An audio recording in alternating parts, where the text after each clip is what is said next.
بسم اللہ الرحمن الرحیم۔ ایک دعا ہے، بہت مجرب ہے، اور اگر آپ چاہتے ہیں کہ فرشتوں سے جناتوں سے آپ کی دوستی ہو جائے، ڈرنے والی اس میں کوئی بات نہیں ہے۔ کوئی سمجھے گا کہ شاید جنات آ جائیں گے ہماری زندگیوں میں، ایسا نہیں ہوگا، ٹھیک ہے نا۔ اور اگر آ بھی جائیں گے تو وہ اچھے والے ہوتے ہیں جو نیک ہوتے ہیں، تو اس میں پریشان نہیں ہونا۔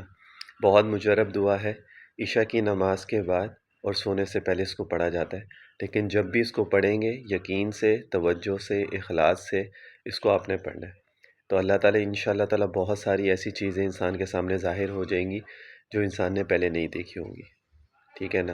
لیکن شرط کیا ہے؟ یقین، توجہ اور اخلاص۔ دعا کیا ہے؟ اسکرین پہ بھی میں شیئر کر دوں گا۔ یا علیم علمنی، یا خبیر اخبرنی، یا وہاب حب لی من اسرار الدنیا والآخرہ۔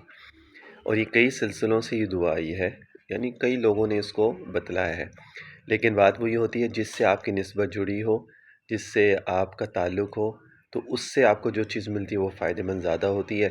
ورنہ بہت ساری چیزیں بہت سارے لوگ بتلاتے ہیں، جو مجربات ہوتے ہیں وہ لوگوں کے زندگیوں میں ہوتے ہیں، ٹھیک ہے نا، چاہے وہ کسی بھی سلسلے سے ہوں، تو یہ معنی نہیں رکھتا۔ بٹ یہ ضرور ہوتا ہے کہ ہر انسان کوئی بھی چیز کرے گا وہ تبھی فائدہ دے گا جب اس کے اندر یقین، اخلاص و توجہ ہوگی۔ بتانے والا کوئی کتنا بڑا آدمی کیوں نہ ہو، لیکن جو پڑھنے والا ہے اصل اس کا ہوتا ہے۔